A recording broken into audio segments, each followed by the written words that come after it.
Good evening. Welcome to South Asia Newsline. I'm Lipakshi Khurana. Here are the top stories we're tracking for you on Tuesday, the 3rd of December.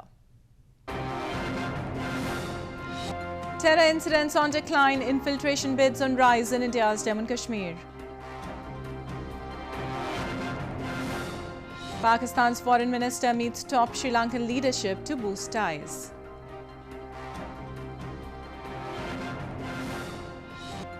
And US troop decrease in Afghanistan not tied to Taliban deal, says Esper. Now for all the details, India's Interior Ministry on Tuesday informed the lower house of the parliament that terrorist incidents have declined in Jammu and Kashmir, but there's an increase in the number of infiltration attempts from across the border after the government abrogated Article 370 in August this year.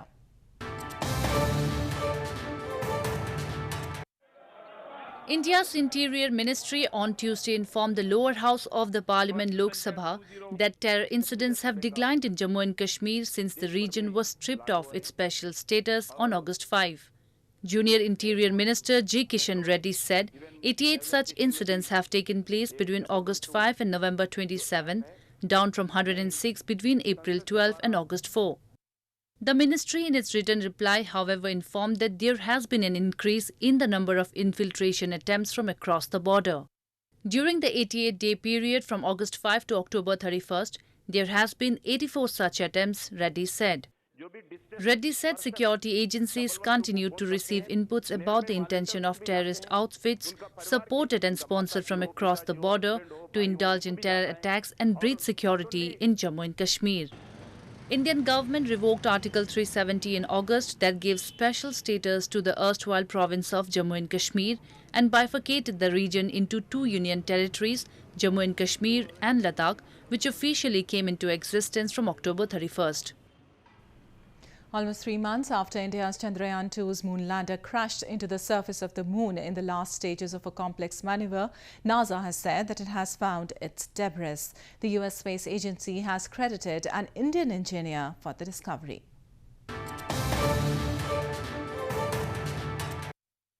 NASA's moon-orbiting spacecraft has found the debris of India's Chandrayaan-2 mission's lander Vikram on the surface of the moon, the US Space Agency confirmed on Tuesday, while crediting Indian engineer Shanmuga Subramaniam for the tip-off.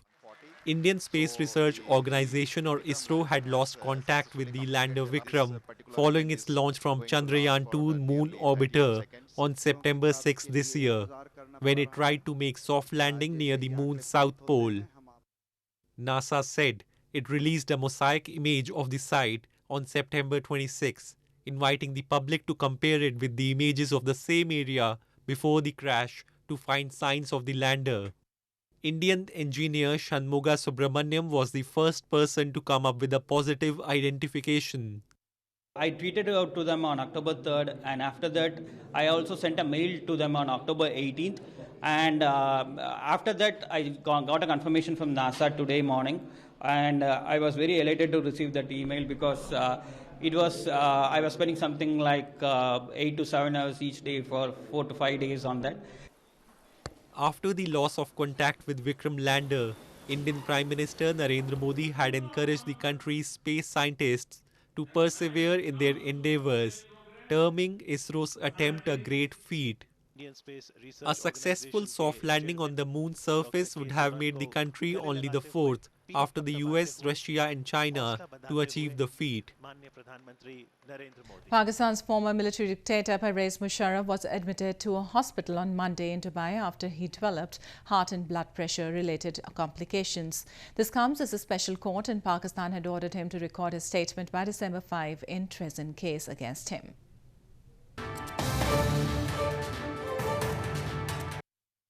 Pakistan's former president, retired General Pervez Musharraf, was admitted to a hospital on Monday in Dubai after he developed heart and blood pressure-related complications, according to media reports.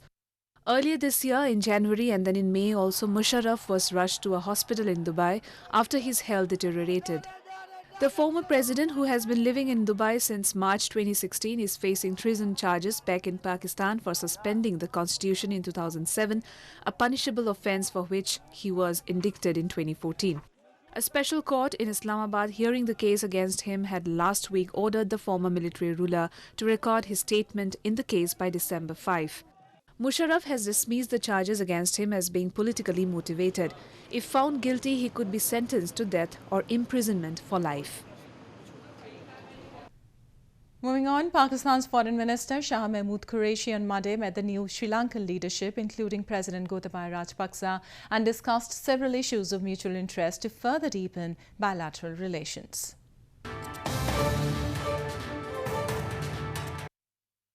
Pakistan's Foreign Minister Shah Mahmood Qureshi on Monday met Sri Lanka's newly elected President Gotabaya Rajapaksa during his two-day official visit to the island nation. Qureshi arrived in Colombo on Sunday night to meet the country's newly elected leadership and to convey to it a felicitation message of Pakistan Prime Minister Imran Khan. Foreign Minister Qureshi also held talks with his Sri Lankan counterpart Dinesh Gunawardene, in which he said both the countries have been supportive of each other in the economy and in peace efforts. The two leaders also discussed trade, investment and tourism, according to local media. There's a lot we can do to promote our mutual interests. We have been supporting each other in economic terms, in attaining peace and stability on either side, and I look forward to a very fruitful engagement with the new setup in Sri Lanka. The Pakistani foreign minister's visit to Colombo comes just after the Indian government on Friday offered financial assistance of hundreds of millions of dollars to Sri Lanka. A $50 million line of credit was offered to fight terrorism as the two South Asian nations jostled to shore up relations with the new Sri Lanka leadership. U.S. Defense Secretary Mark Esper has said any future troop drawdown in Afghanistan was not necessarily linked to a deal with Taliban insurgents. Esper, however, said U.S. President Donald Trump's administration had been discussing potential reductions in troop levels for some time, both internally and with NATO allies.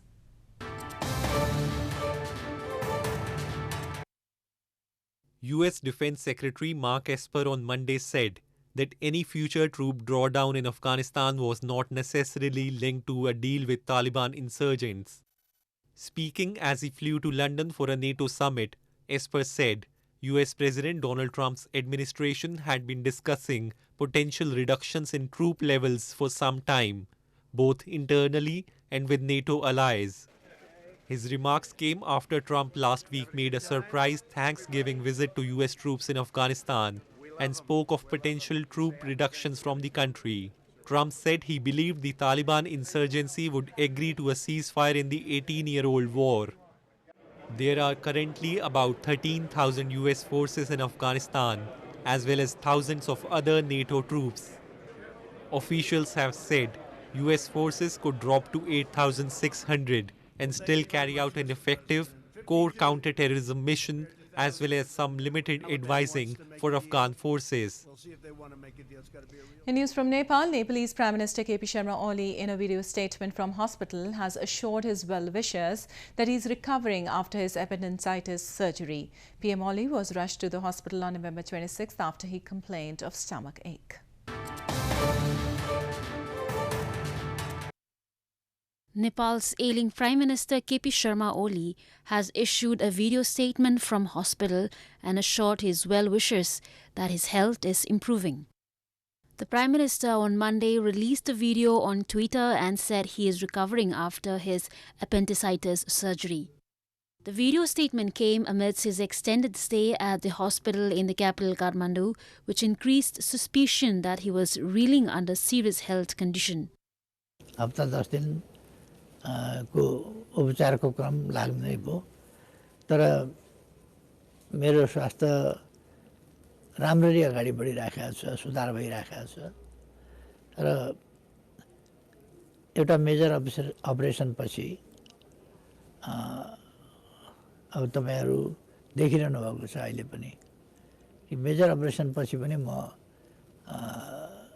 उठेर फेरि बोल्न सक्ने साथीहरुसँग कुरा गर्न सक्ने अवस्थामा छु र समाचारहरू हेर्न सक्ने अवस्थामा छु। Prime Minister Oli was rushed to the hospital on November 26 after he complained of stomach ache. Before his appendicitis surgery, Oli had been regularly visiting hospital after his transplanted kidney failed to function properly. He had underwent a kidney transplant in India in 2007 after both his kidneys failed to function. And in news from Bangladesh, the number of fresh dengue cases and the deaths by the viral fever have risen once again in Bangladesh. The total number of fatalities have climbed to 129 so far this year in the country.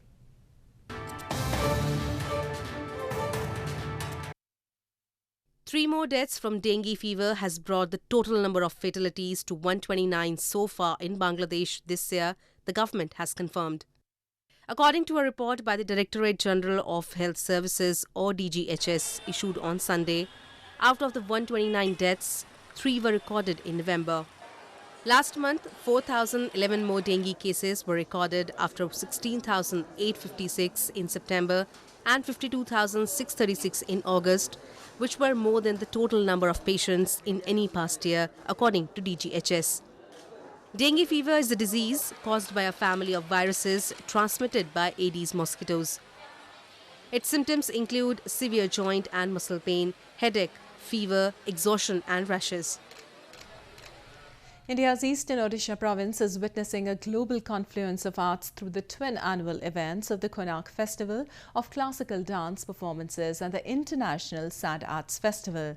The 5-day ongoing festival promises to be a treat for art lovers.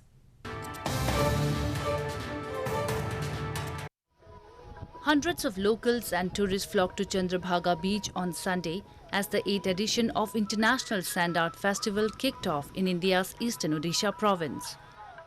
123 artists from across the globe, including the US, Ireland, Denmark and Russia, are participating in the festival, which involves artists showcasing their talents through different themed sculptures.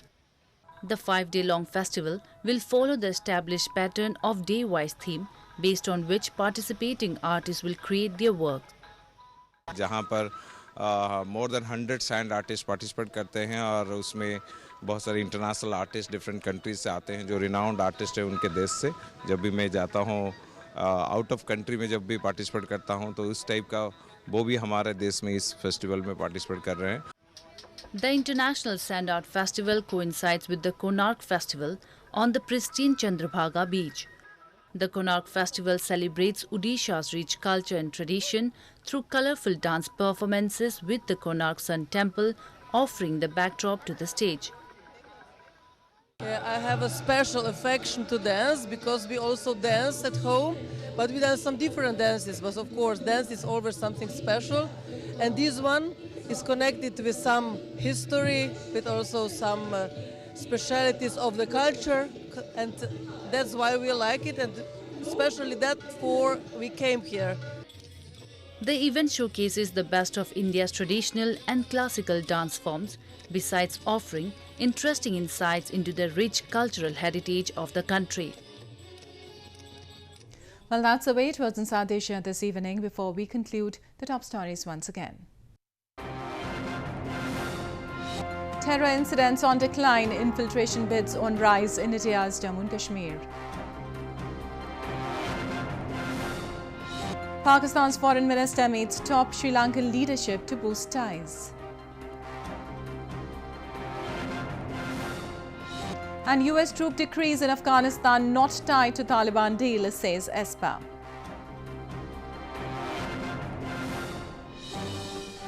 Now viewers can watch the show on SouthAsiaNewsline.com. You can also visit us on Facebook.com/Asia Newsline and follow us on Twitter @Asia Newsline. That's all in tonight's edition. We'll see you same time tomorrow. Good night.